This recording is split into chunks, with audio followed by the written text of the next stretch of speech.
Bismillahirrahmanirrahim. Assalamualaikum warahmatullahi wabarakatuh.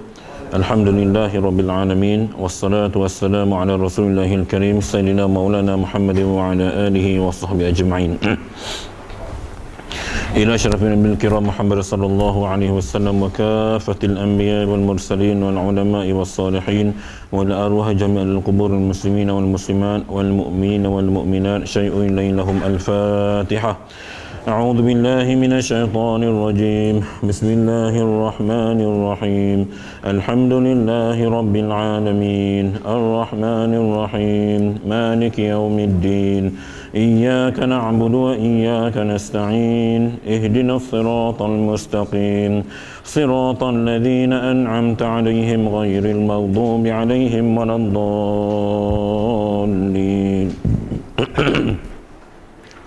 Alhamdulillah. Marilah sama-sama kita merafakkan kehadiran Allah Subhanahu wa taala kerana di pagi ini dapat sama-sama kita berkumpul lagi untuk mengikuti kelas pengajian kita. Ini saya pun tak mau nasihat ni, kena hujan panas dia.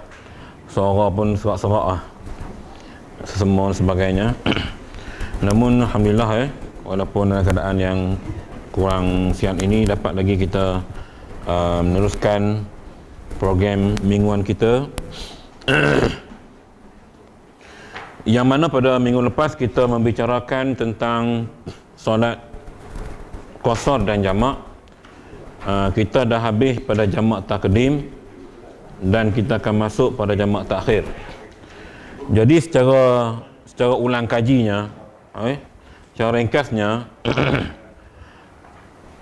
apabila kita musafir melebihi 2 marhalah, saya rujuk kitab yang saya janji minggu lepas tu kan, Al-Fiqhu ala Madhabil Arba'ah tu, Dr. Wahbah Zuhaili. Di situ majoriti ulama dia letakkan kilometernya 89, 4 mazhab. Dan kecuali mazhab Hanafi dia tak syaratkan solat jamak, dia mesti solat tamam. 3 lagi mazhab mengharuskan solat jamak dan qasar. Itu dari sudut perbandingan mazhab. Sebab dalil yang dibawakan di situ hanya ada satu aja hadis Nabi yang Nabi pernah buat sekali, dan satu lagi tu jamak takhir para sahabat buat, tapi lepas buat tu dia mengadu pada Nabi kata boleh. Ni cerita dalil keharusan. Cuma dalam kitab tu cuma ada satu hadis, tapi hadis muttafaqun alaih lah, maknanya hadis sahih. Jadi mungkin mazhab Hanafi mungkin dilihat kekuatan pada satu hujah sahaja, maka mazhab Hanafi dia kata tidak ada jamak untuk solat, kena buat secara biasalah tamam. Kecuali di Muzdalifah waktu buat haji, itu cerita lain. Itu semua mazhab memang adalah. Kalau tuan-tuan kursus haji saya tahu ada diceritakan soal jamak waktu di Muzdalifah dengan di Mina sana. Ada bab tu diceritakan oleh tamu haji. Dalam kitab ini tak ada lah, sebab bukan semua nak pergi Mekah. Kita nak putra perdana kan, kita cerita setakat putra perdana je lah. Baik. Kita lihat. Ya. Satulah saya pergi ke masjid, solat rakaat, lepas tu orang tu belakang. Dia ke belakang solat juga. Lepas tu saya pergi salam rakaat. Saya saya jadi makmum pada yang makmum. Boleh, tak ada masalah. Saya rasa kita dah sentuh bab ni. Dibolehkan kita berimamkan orang yang sunat mutlak, tak kira lah sunat apa untuk mendapatkan pahala jemaah. Kita dah sentuh bab ni minggu hari tu. Jadi isunya bila kita dah habis, sebab kita buat sunat, kita nak ikut dia jemaah, tak ada masalah. Kita ni ikut belakang dia lah kalau ada ruang. Kalau ada ruang, maknanya ada saf yang tak terhalang kita, boleh, Cuma kalau kita lihat dalam satu suasana di masjid, kalau ada ramai yang menunaikan solat berjemaah, kita nampak grup lain ada buat, kita jangan buat sini, kita pergi join mereka. Itu lagi bagus, biasa jadi ramai. Kekuatan tu pada ramai tu. Cuma di sudut salah memang tak salah pun. Sebab kita tak buat fardu lagi. Kita nak buat fardu, kita ikut dia sebab kita nak ambil pahala jemaah. Ini cerita hak lepas lah. Boleh. Baik, sekarang kita nak masuk jamak takhir. Jamak takhir. Jadi takdim semua faham nah. Hari itu bila kita bincangkan, saya rujuk kitab juga tadi pasal isu niat tu kan. Kan ada tanya kan. Dalam kitab Al-Fiqhu ala Madhahibil Arba'ah, Dr. Wahbah Zuhaili, majoriti 4 mazhab tu kata membadai niat pada waktu yang pertama sahaja. Tu saya berujuk tadi, saya tengok habis.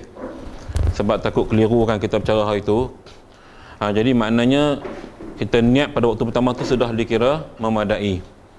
Kata niat nak buat jamak takhir ataupun jamak takdim. Bila kita lafaz tu. Baik. Pertamanya, Waalaikumsalam. Kita masuk dan syarat tu Dan syarat jamak takhir. Dan syarat jamak takhir 2 syarat. Pertamanya niat jamak pada waktu yang pertama. Seperti diniatkan hendak takhir sembahyang zuhur, hendak jamak dengan asar, demikianlah pada maghrib dengan isyak. Syarat dia kita kena niat pada waktu pertama dalam perjalanan tu dah masuk zuhur, tengok orang ramai sangat dekat R&R, kita malah nak berhenti, lalu kita niat tak apa, kita buat jamak takhir je lah hari ni. Dia nak niat tu. Bincang dengan isi kita apa semua, cakap Melayu pun tak apa. Yang penting kita ada intent nak buat solat tu pada waktu asar. Sebab ramai orang di R&R ke, ataupun kita sampai surau di stesen minyak penuh orang sangat, kita niat gitu. Cuma jangan nanti bila sampai waktu asar tengok orang penuh, kita niat esok tak boleh. Dia tak boleh, dia tu je boleh. Mau tak mau kena solat juga.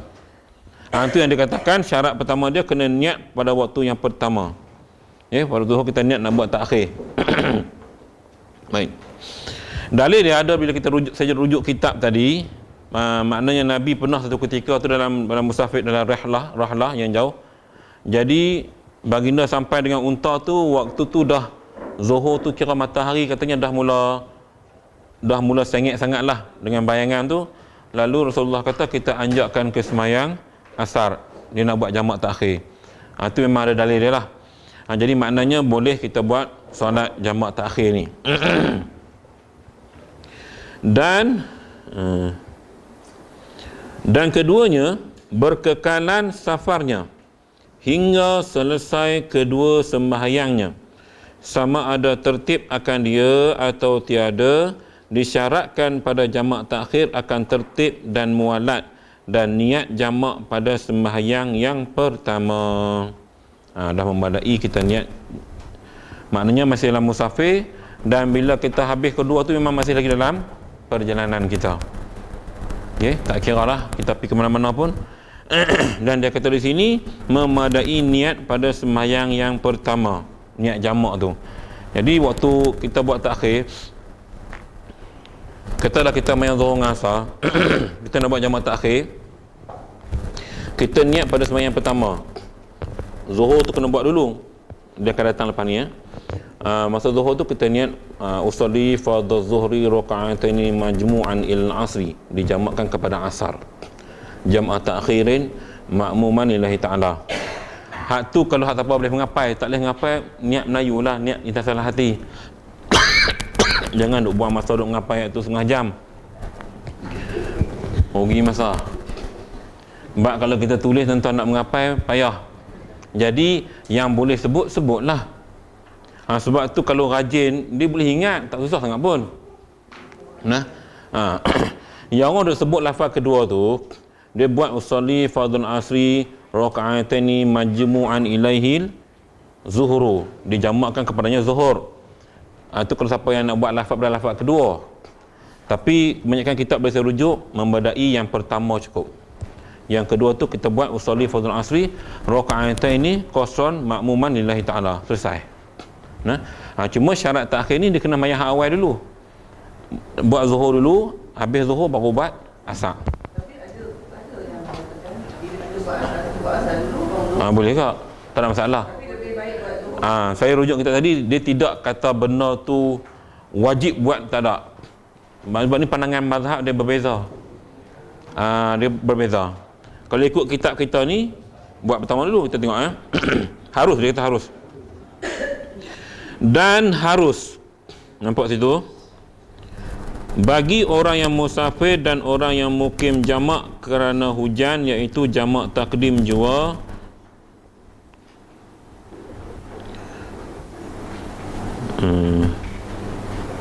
Bagi orang yang sembahyang berjemaah pada tempat yang jauh dan menyakiti akan dia oleh hujan pada jalannya, dan jika sedikit sekalipun sekira-kira basah olehnya akan yang tertinggi kainnya atau di bawah telapak kausnya, dengan syarat ada hujan pada awal dua sembahyang dan antara keduanya dan pada salam yang pertama.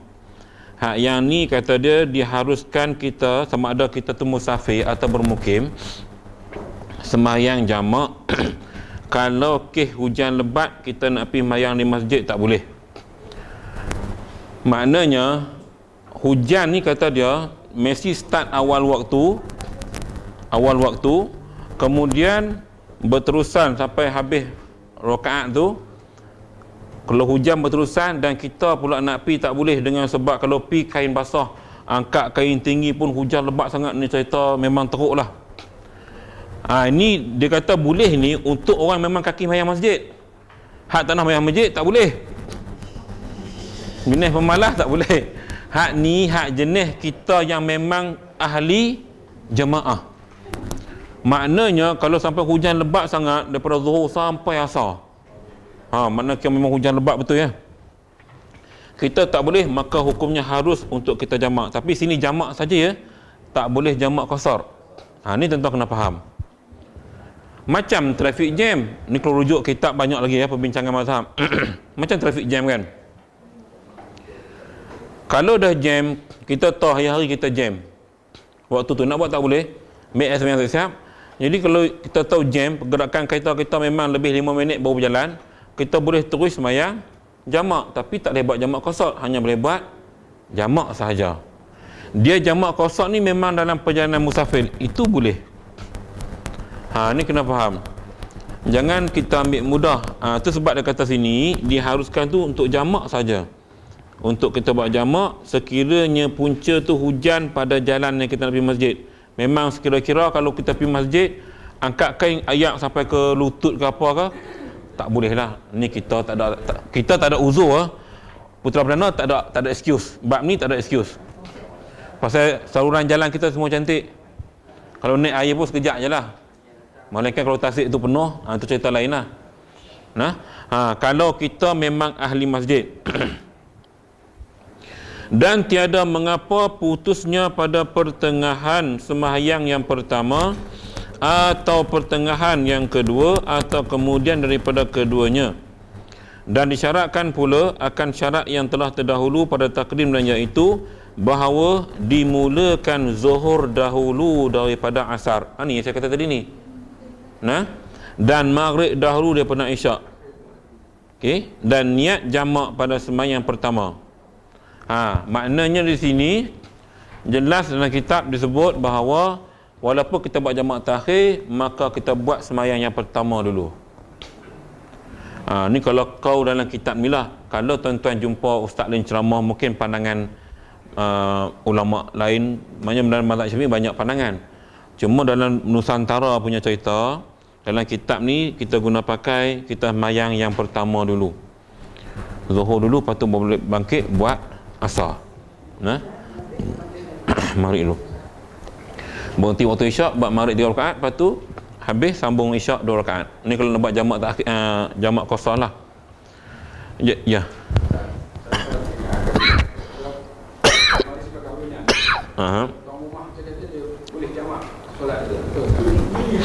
Saya ada dengar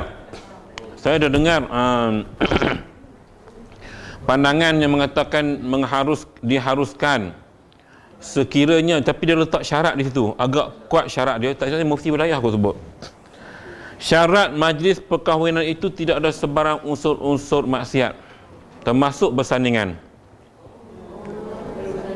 pengasingan tempat lelaki dan perempuan kecuali yang suami isteri lah.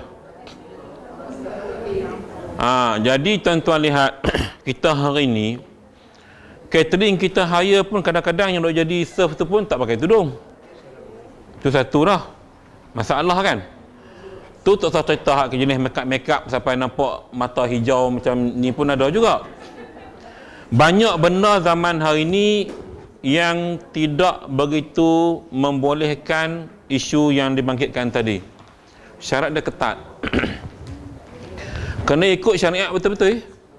Tu yang dikatakan syariat hakikat. Kita kena faham benda ni. Jadi setakat saya faham hari ni, kenuri kita law ni. Biasa kalau kita sewa dewan, pukul 3, pukul 2, 2:30 habis dah. Siapa main memang tak boleh makan lauk habis. Saya pernah kena. Jemaah kita agak konon-konon nak pergi lepas zuhur lah kan. Tak mau ikut game masjid ni, depa piawai. Yang untuk imam kita depa tahu dah strategi. Memang pukul 12 pi. Waktu orang tengah hidang tu. Pi salam semua, memang pi tengok tak ada apa. Nasi dengan kuah. Makan jugalah kan. Jadi maknanya konteks kenuri hari ni dia tak begitu nampak untuk solat jamak. Kena mayang tunai sebab habis awal. Dia habis awal pukul 2, 2:30 boleh mayang lagi. Pukul 3 sempat lagi. Mau tak mau tuan rumah tu teratur lah. Kalau kita orang yang ada agama macam tuan-tuan, kalau macam saya lagi lah. Kalau kata saya buat kenuri kahwin depan rumah saya kan, masjid sebelah, orang duk azan, duk layan orang ni, tak boleh lah saya. Kalau saya tak boleh lah, saya kena terus main masjid. Lantak lah apa nak main, aku tak ada ke, aku ada ke. Nak makan lu. Jumpa kemudian. Seruan tu sebab kita sebelah masjid. Kan tuan-tuan mungkin duk jauh sikit, bolehlah main lewat sikit. Saya tak boleh. Kena faham situasi tu. Saya tak boleh buat leka-leka aku mayang kemudian, tak boleh. Sebab konteks saya lain dengan masjid, sebab dekat sangat.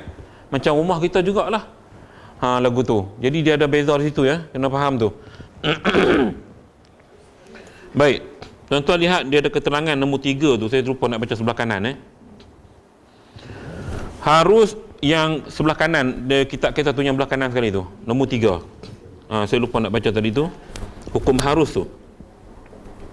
Harus mengerjakan sembahyang jamak takdim di dalam negeri kerana hujan, dan jika tiada lebat sekalipun, dengan syarat jika ada mereka itu sembahyang berjamaah pada tempat yang jauh pada kediaman mereka itu. Itu keadaan pertama. Maknanya hukumnya harus di sini untuk kita buat sembahyang jamak, tapi yang dibolehkan jamak takdim.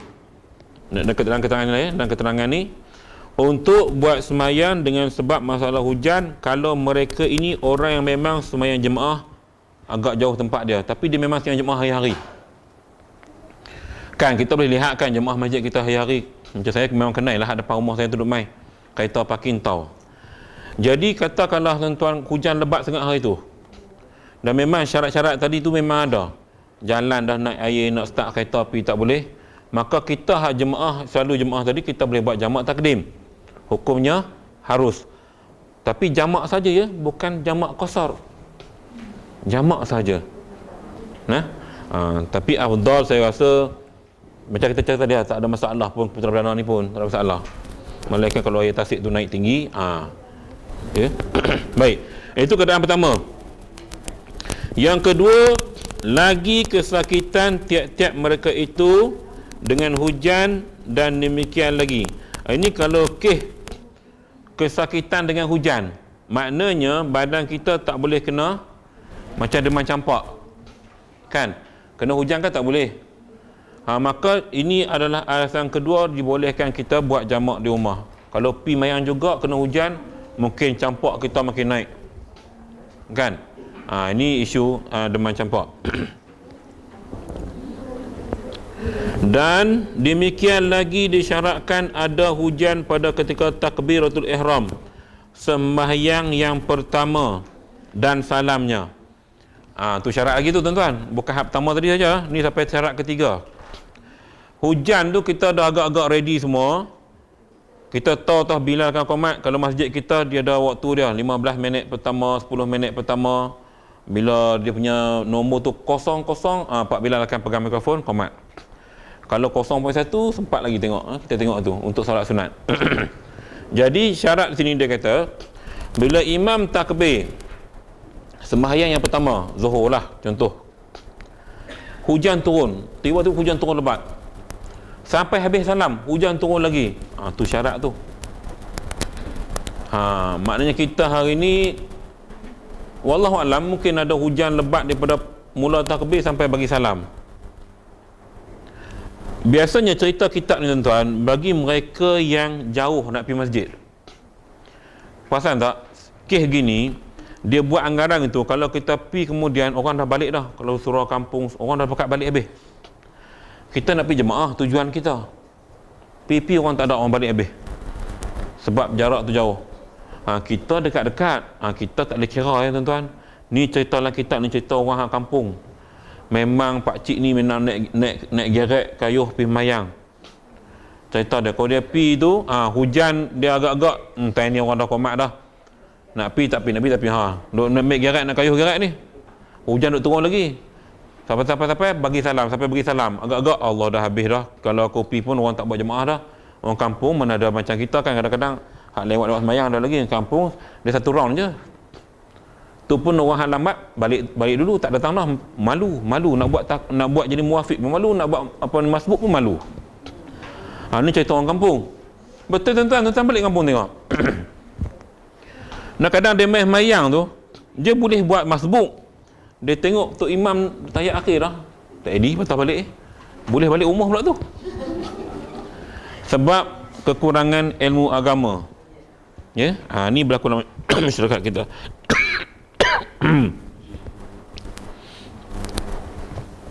Baik.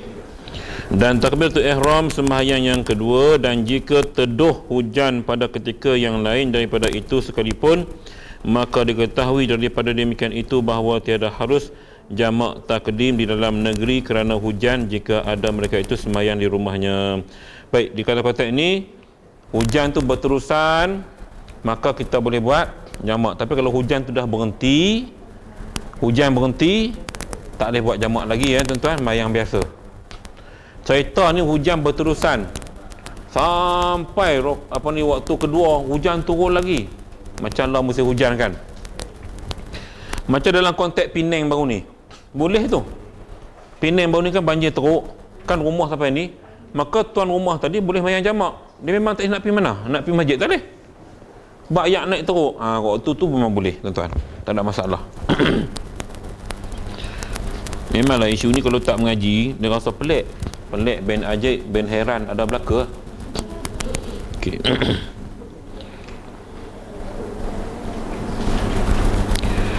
Atau ada mereka itu sembahyang berjemaah pada tempat yang hampir sekira-kira tiada kesakitan mereka itu di jalan atau tempat yang jauh, tetapi ada bagi mereka itu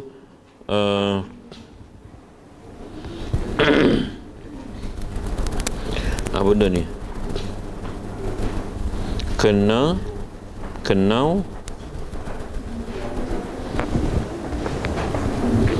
Siapa boleh baca kesakitan mereka itu di jalan atau tempat yang jauh, tetapi ada bagi mereka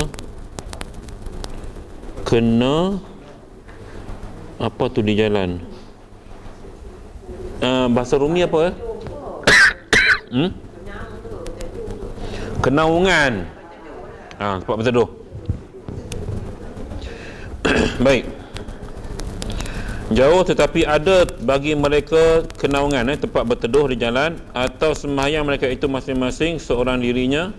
Maknanya kalau kita tolak pi, kemudian hujan berhenti ataupun hujan tu tapi ada tempat berteduh, maka waktu tu kita tak boleh sembahyang jamaah, kita sembahyang biasa ajalah. Dia yang konteks tadi daripada rumah, bukan di tengah jalan. Baik. Tapi kita ni tak salah, orang kata apa, dalam keadaan kita hari ni tuan-tuan, ibadat kita pun tak terang mana kan, sedekah kita pun tak terang mana, banyaklah kebanyakan kita ni tak terang mana pun. Jadi tak salah kita duk cari peluang hak sikit-sikit ni kita nak buat, nak ambil peluang nak buat hak mudah. Jadi kalau boleh buat sempurna, kita buat sempurna. Sebab bila saya baca dalam kitab tu tadi sampai ke penghabis cerita bab solat ni, sebenarnya Nabi sendiri pun galakkan buat sempurna. Cuma baginda tunjuk contoh tu, bila berlaku begini maknanya boleh dijamakkan. Tapi afdal baginda suka buat solat secara sempurna masa waktu sembahyang. Jadi kesimpulan di sini tuan, sebab tu kalau kita pergi mana-mana, bila ada orang dah solat berjemaah, kita ikut sembahyang jemaah. Lepas tu kita bangun baru kita buat jamak. Nampak dari sini ya, maknanya penekanan kepada solat yang sempurna tadi lebih bagus. Cuma kelonggaran tu Islam tetap berikan juga. Ni adilnya agama kita, dia tak menyusahkan. Bagi mereka yang kata nak buat cara ni, dia buatlah, tak apa, dia tak salah, ada dalilnya. Ni bukan cerita tak ada dalil tuan, ada dalil siap dengan hadis belaka, dalam kitab panjang ditulis, dibahaskan. Okey. Baik, kita masuk bab solat Jumaat. Ni topik best juga bagi lelaki-lelaki. Perempuan boleh belajar untuk tegur lelaki. Gitu. Ini suatu bab pada menyatakan sembahyang Jumaat. Bermula syarat wajib Jumaat itu 7 perkara. Kalau tak ada 7 ni, sembahyang Jumaat ke atas dia tak wajib. Dia 7 perkara ni wajib. Pertamanya, Islam. Makna tak wajib kepada orang kafir.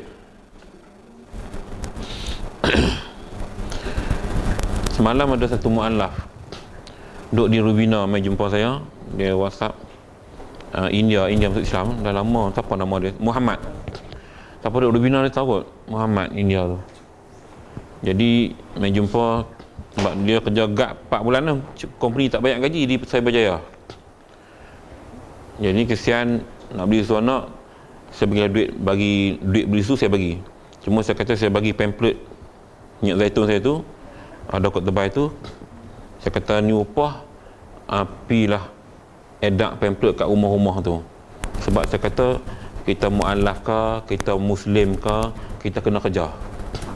Tak ada kerja ni, kita cuba cari kerja lain. Jadi saya bagi jalan untuk dia cari kerja.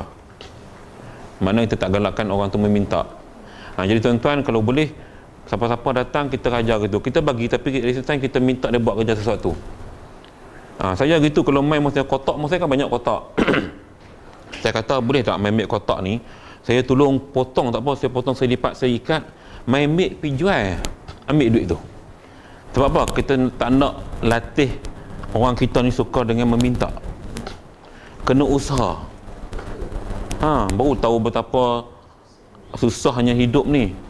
Sebab tu benda-benda ni kita kena biasakan diri tuan-tuan ya. Sebab tu setiap orang datang masa saya beritahu, nak ambil kotak ni. Kotak banyak saya simpan tu. Kadang saya dah potong-potong, kita diikat siap ber. Dia hanya perlu ambil pergi jual. Tu tempat jual situ depan ni. Kan susah sangat pun. Okey, ini cerita manusia hari ni ya. So kita latih dia. Mungkin sebab dia mu'alaf, mungkin dia tak nampak. Yalah biasalah orang baru kan, dia nak minta sesama bangsa dia, tak boleh lah. Tapi saya bagi jalan kat dia. Seronok dia edar pamphlet kan, habis dia tu ustaz, dah habis ustaz, tak cukup lagi. Seronok pula dia ni. Saya kata tak, saya nak berlatih buat kerja. Mana jangan bergantung. Baik. Maknanya muslim dan balik. Jadi tak wajib kepada kanak-kanak. Okey, Jumaat. Mana kanak-kanak nak main tu digalakkan, cuma jangan buat bising lah. Dan berakal. Maknanya tak wajib Jumaat kepada orang gila. Orang gila nak sembahyang sah tak? Itu kerja Tuhan lah, sah tak sah. Sebab dia gila kan. Dan merdeka, maknanya hamba tak wajib. Lah tak ada dah. Dan laki-laki, mana perempuan tak wajib. Ketiadaan uzur, ya, maknanya bukan sakit lah. Dan yang terakhirnya mukim, bukan bermasatin tapi bermukim, ahli karyah lah ya. Bukan kita duduk tempat orang ataupun kita musafir.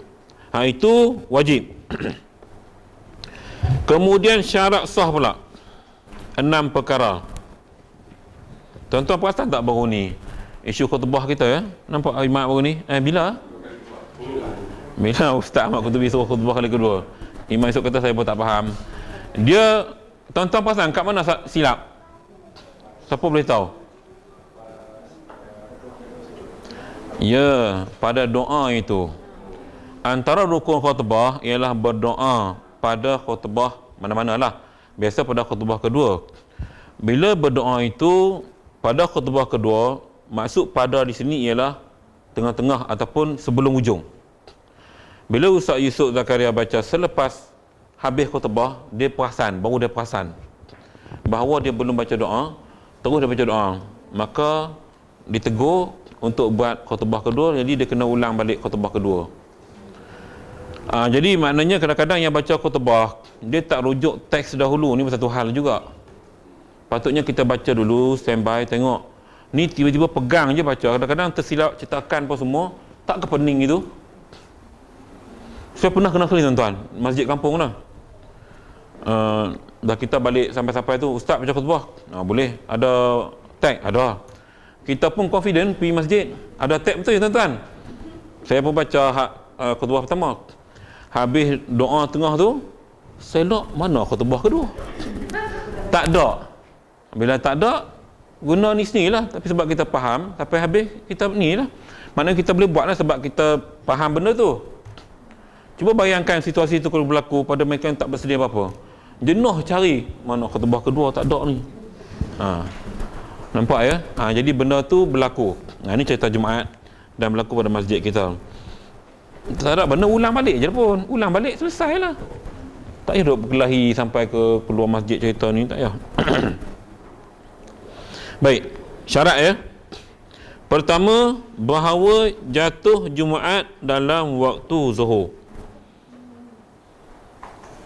Jarang berlaku Jumaat waktu asar, jangan berlaku lah ya. Gimana? Maka jika picak waktu zuhur daripadanya dan daripada dua khutbahnya atau syak pada yang demikian itu, wajib semayang zuhur. Ragu-ragu, ini cerita zaman dulu, jam tak ada, apa tak ada, tak ingat hari apa kadang-kadang. Jadi kalau kita confuse, kata dia senang, kalau confuse je semayang zuhur, jangan buat Jumaat ya, buat zuhur. Atau keluar waktu zuhur dalam sembahyang Jumaat, wajib semulakan akan sembahyang zuhur dan tiada berkendak kepada niat zuhur. Maknanya kita dah niat Jumaat dah, tapi tiba-tiba keadaan berlaku mungkin dengan sebab semua tak ada jam, keadaan cuaca pun mungkin gelap, tak tahu pukul berapa semua, tok mungkin waktu tu dah habis, maka dia kata sembahyang zuhur. Tak niat zuhur daripada awal pun tak apa, sebab benda tu berlaku dengan sebab emergency. Ini syarat sah dia. Syarat kedua, bahawa dikerjakan Jumaat di dalam perbinaan, bangunan lah ya, bangunan yang berhimpun, yakni di dalam peredaran dan perhimpunan rumah-rumah. Ni ke masjid kampung lah ya, qaryah lah. Sama ada ia daripada batu, bangunan tadi ya, atau tanah, atau kayu, atau lainnya. Bangunan tadi tak kira buat berdapa pun. Negara kita mungkin canggih sikit, teknologi kan, simen elok-elok. Mungkin negara lain yang susah, kadang kayu uzur, kadang masjid tak nampak macam masjid pun ada tuan-tuan. Atas tanah pakai tutup pagar gitu pun ada. Macam-macam. Baik. Tanah lapang tu bisa. Tanah lapang yang kena ada surround, kena ada dia punya ni cover dia. Macam padang bola kan ada tutup kan. Jadi dia kata tempat berhimpun. Tak kira lah bangunan ke apa. Kalau tak, dia cerita tanah lapang ni, kalau tak ada bangunan, biasa semayang ni dia perlu ada bumbung nak elak daripada panas dan hujan. Cerita sebab tu zaman Nabi, Masjid Nabawi dulu dia buat dengan pelepah tamar. Tiang-tiang pokok kurma dia buat tiang, tapi bumbung tu dengan pelepah tamar. Maknanya ada benda tutup. Okey. Saya rasa mungkin di negara-negara yang susah-susah ni, kalau kita tak pernah sampaikan, kan kadang-kadang diviralkan, dia punya masjid ala biasa-biasa je, kena lapik dengan daun-daun. Tu yang cerita-cerita yang kita boleh lihat hari ni ada berlaku di kawasan-kawasan yang memang susah ya. Yang bermukim padanya bilangan yang memperbuat mereka itu akan Jumaat. Maknanya orang yang duduk di kampung tu lah. Sekira-kira tiada musafir mereka itu daripadanya, yang bukan musafir, pada ketika sejuk. Ni payah jawi lama ni, sejuk dibacanya sejak, pada ketika sejuk dan ketika panas. melainkan kerana hajat, sama ada ia negeri atau dusun. Makna di sini tuan-tuan, dia kata kawasan kita buat tu kawasan bermukim, bukan kita ni musafir. Okey, sebab tu dia kata sekira-kira tiada musafir mereka itu, mana orang-orang kampung tu bukan jenis musafir. Ketika sejuk atau panas. Ini cerita pindah randah tuan-tuan ya. Jenis masyarakat yang pindah randah.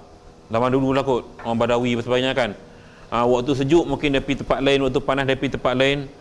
Dia nak di sini yang duduk tetap, penduduk tetap di Taman Putera Perdana.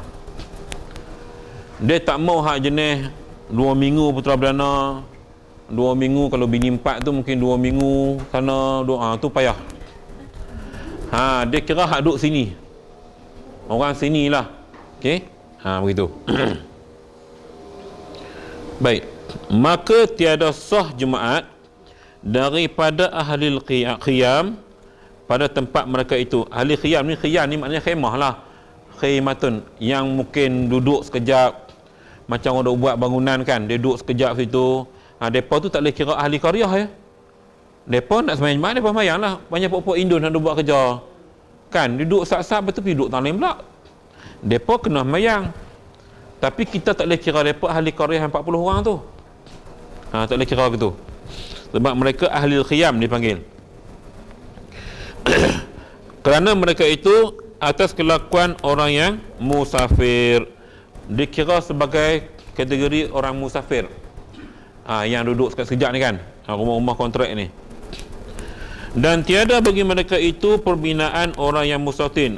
Dan keadaan kedua pula, mereka ni memang tak ada rumah tetap macam kita lah kan, duduk sekejap-sekejap dia pindah rumah kongsi. Mereka ni tak boleh kira sebagai ahli jemaah dalam solat Jumaat, ahli qaryah.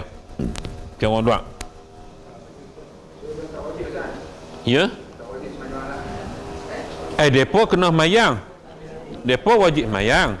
Isunya pengiraan 40 orang tu tak boleh kira mereka. Kira ahli kita. Kita lebih kenal kan. Macam Abang Haji Hamid kita, dia Pulau Meranti. Maknanya dia orang tak boleh mencukupi. Tak boleh. Katalah kita 39 orang. Haji Hamid Pulau Meranti masjid dah. Tiba-tiba dia main mayang ni, tak boleh kira dia. Sebab dia qaryah lain. Dia cuma geng dia banyak sini. Gitu. Nampak dia mesti ahli qaryah kita.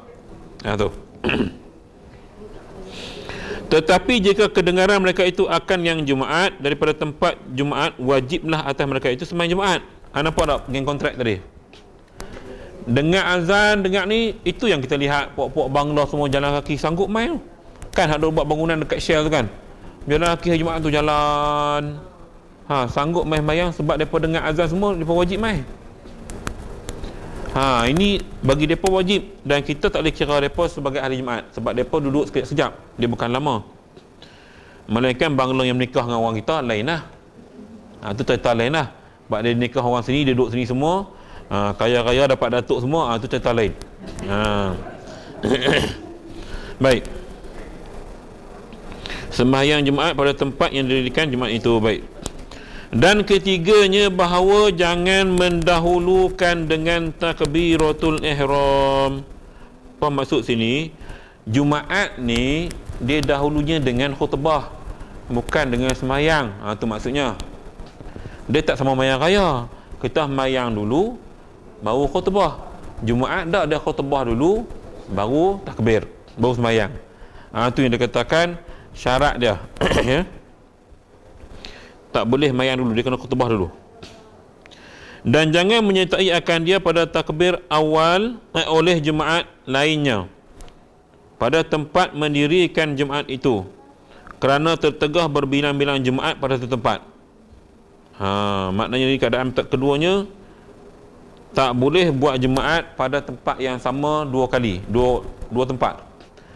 Katalah Putera Perdana, masjid dah ada tuan-tuan, jadi tak boleh kita buat mayang di tempat lain, Nusa Putera, kecuali bila dia kata sini maka dia kata haruslah berbilang-bilang jemaat kerana hajat dan sahlah jemaat bagi sekalian yang dahulunya bukan mana tadi melainkan jika banyak ahli tempat jemaat itu dan kesukaran berhimpun mereka itu pada satu tempat, maka haruslah berbilang-bilang jemaat. Sebab itulah kita boleh sembahyang di Sakinah.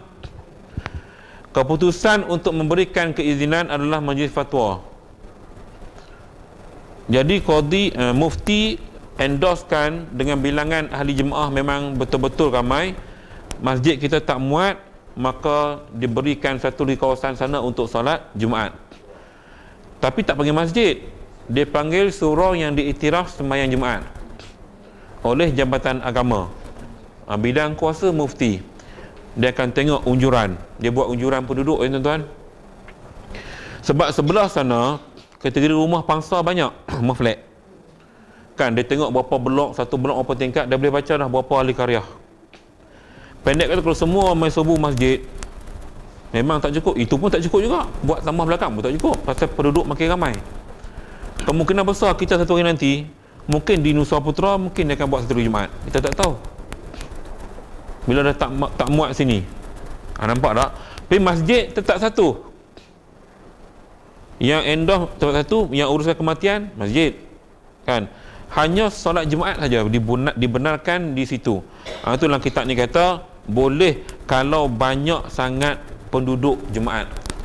Sampai tak boleh muat sempat, maka boleh buat 2 Jumaat pada satu tempat, satu kawasan, satu karya. Macam kita di sini dengan di Sakinah. Hukumnya boleh. Tapi kita kena dapat kelulusan Jabatan Agama lah. Mereka yang ada autoriti untuk memberikan kebenaran. Macam Putrajaya pun macam mana hukum dia, Ustaz? Ya, boleh. Hukum Maustatif tak ramai sebenarnya. Tapi dengan sebab orang yang datang tu ramai ya, pekerja tu, tapi buat tempat sembahyang jemaah apa kata tu. Tapi bukan hukum Maustatif. Baik. Dia dalam keadaan ini, kita lihat tadi, kan kita baca tadi kan, mereka yang dikira yang macam kontrak kita buat perumpamaan macam kerja kontrak tadi, dia dengar azan hari Jumaat, dia wajib datang sembahyang. Jadi buat tempat tu untuk orang macam tu lah. Dia tak kira mustatin. Yang macam kita ni bukan mustatin pula, mukim. Maknanya kita yang duduk di kawasan ni, kalau tak ada masjid semua, tak boleh. Di Putrajaya dia tempat kerja, tempat tumpuan, rumah pun ada, cuma bukan semua kawasan rumah tu dia ada masjid. Sebab bentuk sistem kawasan dia tu dengan tasik semua, maka dia ada 2 masjid besar, Masjid Besi dengan Masjid Putra. Masjid besar. Lain pada tu semua surau. Tapi ada surau yang diberikan taraf solat Jumaat dengan sebab penduduk kawasan situ ataupun pekerja situ terlalu ramai.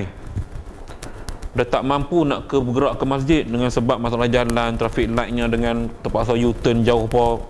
Banyak cerita lah ni. Yang keadaan itu boleh pula, tak ada masalah. Nak bagi sembahyang Jumaat tu. Yang surau dibolehkan sembahyang. Di situ kebanyakannya semua tempat tinggal. Okay. Tapi yang masjid besar, 2 yang masjid besar tu, dia tak ada tempat tinggal di situ. Ada sikit yang belakang dekat depan treasury, belakang treasury tu ada rumah situ. Dia syarat jemaah berapa orang? 40 je. Takat rumah ada tu lebih 40 pun. Kuartus kerajaan pun saya ingat flat tinggi banyak. Dia orang tahu lah kerja Putrajaya ni. Yang macam Masjid Putra, Visi 8 tu memang ramai. Dia datang tu dia punya mukim tu. Dia dah mungkin tak sampai Visi 8 dia sebelah semuanya ada. Punya ramai tu. Punya ramai. Sebab saya rasa kita di Malaysia ni dari sudut ni ahli kita ramai yang memang pakar bahagian ni. Sebab tu sebarang kelulusan saya rasa kita tak ada masalah untuk kita nak pertikaikan. Memang dia orang dah buat, dia orang tahulah. Jangan berlaku. Itu kita tak pergi Turki tuan-tuan. Ni Putra Perdana masjid. Dekat traffic light Cabang 4 tu masjid. Traffic light Nusa Putra masjid. Tu di Turki. Nak kira ahli mukim tak tahu. Lagi banyak masjid. Sebab budaya dia setiap kali sultan baru ambil alih, dia akan bina masjid. Itu memang kebanyakan sultan begitu. Sultan baru ambil alih, bina masjid. Sultan baru ambil alih, bina masjid. Maka masjid begitu banyak di Turki. Kadang-kadang 500 meter masjid. Ya, siapa yang boleh pergi sampai ke Masjid Sultan Sulaiman, Masjid Sultan Sulaiman, atas ni, bawah ni masjid lagi. Tu pun masjid lagi, dekat-dekat. Tapi hidup jemaah ni, tuan-tuan. Nampak? Sampai orang-orang pun ramai tak yang pulang. Yes. Kesedaran agama. Maknanya itu kita kata masjid dekat-dekat kan. Lagilah pelik kalau nak kira dalam konteks Malaysia ni. Tapi sebab jemaah dia ramai, rakyat dia memang jenis kaki semayang, maka ramai lah. Jadi masjid tetap penuh. Kita tengok masjid punya besar, ramai juga orang, memang ada ramai. Subuh tak ramai, sebab subuh ramai yang pergi kerja sebagainya, sebab dia lewat kan. Tapi kalau macam Zuhur ramai, Asar ramai. Ini dalam konteks masjid di sana lah. Baik. Tetapi sunat diiringi zuhur meraih akan kaul yang mengatakan tiada sah berbilang-bilang Jumaat jikalau kerana hajat sekalipun. Ada pandangan mengatakan bahawa satu tempat tu tak boleh buat dua, hanya boleh buat satu je tempat. Jadi dia kata yang tak boleh buat dua tu sunat diiringi dengan solat zuhur. Ini pandangan, tapi majoriti dalam mazhab yang 4 mengatakan bahawa dibolehkan buat banyak Jumaat kalau tempat itu terlalu ramai, terlalu padat. Memang padat tuan-tuan, kita Putra Berana pun memang boleh tahan juga ya. Lah kotejnya dengan sana tu tak tahu berapa banyak rumah lagi tu. Saya pun tak tahu, tak nak pergi tu, banyak lagi di sana. Kan tu hak duk buat belah Nusa Putra pun banyak lagi tu. Belaman Putra. Jadi kepadatan penduduk tu makin ramai menyebabkan masjid tak muat. Tapi pada Jumaat orang pergi kerja, tak ada orang kan 40 orang kerja rasa tak cukup. Weh, ramai juga. Ya, Hari kita bekerja, orang dah keluar. Kemungkinan tak ada rumput. Kalau kata di tempat yang majalah Putih saya katakan yang Sutra, tak ada mungkin 40 orang. Dia kita tengok gini KWE pun 40 lebih katanya tak? Tak, KWE pun 40 lebih. Hak tak kerja tu, hak tak kerja. Hak mukim tak kerja. Jangan tengok orang lain, grup kita pun 40 lebih. Ha? Satu Putra Berani, satu Sakinah. Tak, mana kita cakap bahasa mudahnya lah. Kalau kita nak kata tak cukup 40, KWE pun lebih 40 dah pun. Hak syarat wajib ni. Kan dalam grup tu ramai kan. Tu pun hak join. Hak yang tak join pun ramai lagi. Macam di Melaka Ustaz, dia dua masjid yang dekat masjid Keling Aha. dia pergi kerana masjid tu dekat, mungkin jemaah tak cukup. Dia buat gila-gila ya. Dia kata gila, dia di sini juga di sana. Itu majlis agama akan lihat lah. Kalau sikit sangat dia akan buat gila-gila ya, tak apa. Tu kan apa tu, kerana duit banyak sangat. Ya, orang nak derma buat masjid banyak sangat, buat lagi satu. Macam tu dah. Baik. Dan jika berbilang-bilang Jumaat tiada kerana hajat, maka jika berbilang-bilang Jumaat tiada kerana hajat, jika jatuh takbir beberapa imam itu sekali, yakni bersamaan atau syak pada dahulu dan bersama-samanya, tiada sah Jumaat sekalian. Ini kes kalau Jumaat terlalu banyak, dekat-dekat pula sampai confuse makmum ni takbir imam mana satu ni. Imam sini kan dah takbir, imam sini pening. Itu katanya tak boleh, dah tak sah dah. Jarak kena jauh. Macam kita lah kan, Sakinah.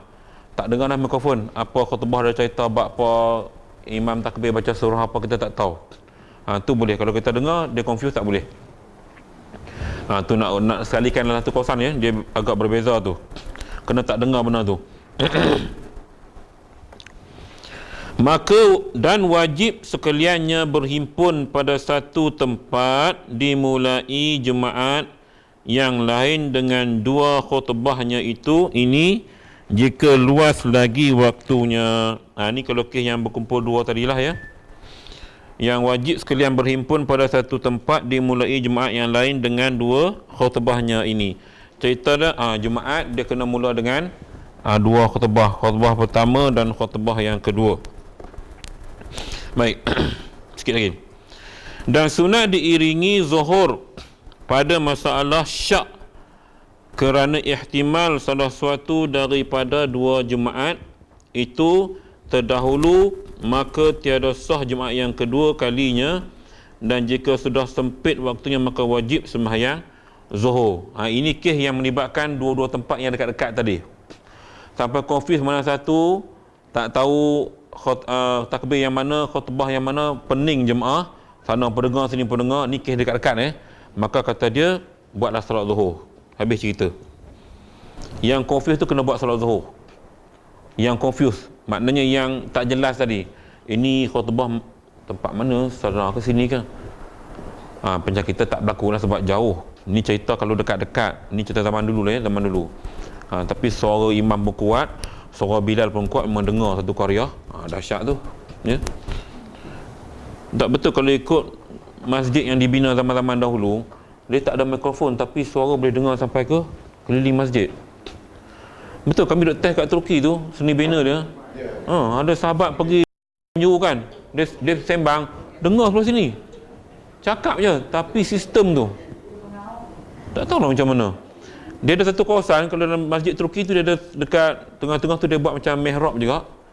Tukang azan kan azan kat situ, tak guna mikrofon tuan-tuan, tapi dengar suara ngauman tu, begong orang Kedah tu begong, suara bergema. Suara bergema tu. Dan jika diketahui akan yang dahulunya dan tiada dilupakan dia, maka sah Jumaat yang dahulunya dan batal Jumaat yang kemudiannya. Maknanya yang mana yang buat awal itu yang dipakai dahulu dalam konteks dibuat Jumaat 2 kali pada tempat yang sama. Sebab tu kalau boleh di kita Jabatan Agama akan lihat dulu keperluan untuk membenarkan surau mendirikan solat Jumaat. Kalau tak ada keperluan dia tak akan benarkan, ya. Dan jika tiada diketahui akan dahulunya atau diketahuinya dan lupakan dia, maka wajib mereka itu sembahyang zuhur pada 2 surah ini. Baik.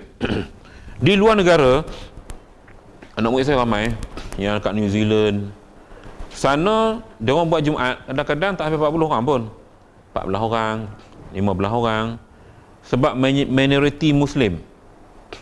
Tapi Jumaat tetap dibuat. Dalam macam ni mayang Jumaat ada orang khutbah tapi tak sampai 40. Yang tu dibolehkan sebab di kawasan yang kurang penduduk Muslim. Maknanya wajib tak? Dia wajib. Mereka mayang, anak murid saya ramai, dia cerita, Ustaz, kami kadang Jumaat adalah 14 orang, 20 orang. Tapi ada Ustaz khutbah mayang Jumaat, hari Jumaat mayang Jumaat, kita sewa dewan, buat semayang. Jadi awal-awal dulu, tapi lah ni bila kesedaran tu wujud, ramai yang peluk Islam, dia bertambah. Yang akhirnya dewan yang kecil terpaksa sewa dewan yang besar. Dan bila dewan cukup dana, beli. Ni hebat Islam di negara luar. Ni di New Zealand lah, anak murid saya duduk kat sana 2-3 orang. Dia orang sambung belajar kat sana, sekarang dah kerja kat sana, jadi rakyat sana dah. Baik, kita berhenti situ tuan-tuan. Kita akan masuk syarat yang keempat. Syarat sah Jumaat yang keempat. Kita dah habis syarat sah Jumaat yang ketiga.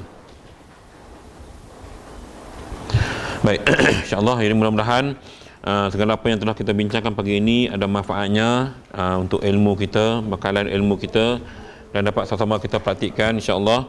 Yang baik itu daripada Allah Subhanahu wa taala, yang tidak baik itu daripada kelemahan yang ada pada diri saya sendiri. Aqul qawli wa astaghfirullahaladzim wa li wa lakum. Assalamualaikum warahmatullahi wabarakatuh. Bismillahirrahmanirrahim. Alhamdulillahirabbil alamin, wassalatu wassalamu ala rasulillahil karim wa ala alihi wa sahbihi ajma'in. Allahumma arhamna bil Qur'anil azim waj'alhu lana imama wa nuran wa hudan wa rahmah. Allahumma dzakkirna minhu ma nasina wa 'allimna minhu ma jahilna warzuqna tilawatahu ana al-layli wa atrafan nahar waj'alhu nafiyatan ya rabbal alamin. Wa sallallahu ala sayyidina Muhammadin wa ala alihi wa sahbihi ajma'in. Walhamdulillahirabbil alamin. Taqabbalallahu minkum.